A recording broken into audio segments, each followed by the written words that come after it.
সেই কালো যুগ। আচ্ছা আচ্ছা 18টি বছর পার করেছি।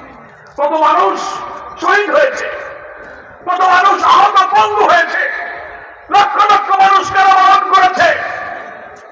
এ জাতির কত শিশু, কত মা, কত স্ত্রী, কত পিতা আল্লাহর কাছে সিজদা দিয়ে চোখের পানি ফেলেছে, আল্লাহর কাছে মুনাজাত করে হাজারি করেছে, আল্লাহ তুমি এই অত্যাচারী শাসকের হাত থেকে এই জনপদকে উদ্ধার করো।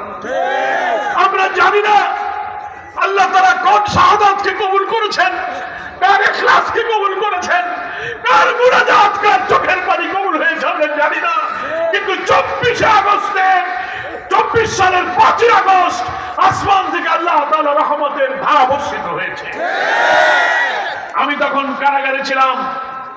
জুলাই অভ্যুত্থানের মধ্যে আমি আমাদের জামাতে ডাক্তার তাহের সামুল হক ফারুকী, এখানে অনেক গাজীপুর সারা দেশের বহু নেতাকে অভ্যুত্থানের আন্দোলনের সময় আমাদেরকে কারাগারে আটকে রাখা হয়েছিল, রিমান্ডে নেওয়া হয়েছে।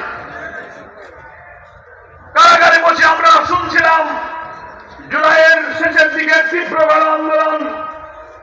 কেরানীগঞ্জের কারাগারে প্রায় 10,000 বন্দী যারা এই ফ্যাসিবাদের নিষ্ঠুর নির্যাতনের শিকার হয়ে কারাবন্দী ছিলেন। কারারক্ষীদের কাছে, কারা কর্তৃপক্ষের কাছে নতুন কোন বন্দী কারাগারে ঢুকলে আমরা ছুটে গিয়ে জিজ্ঞেস করতাম কি হচ্ছে বাইরে।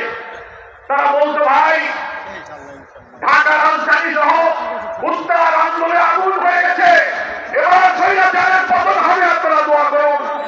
আমরা কোনো অপেক্ষা করতাম এই শুনে 100 মারা গেছে, 200 মারা গেছে, রিমান্ডে নিয়ে আমাদেরকে নেতৃত্বকে কঠিন নির্যাতন করছে, আর আমরা আল্লাহর কাছে চোখের পানি ফেলছি।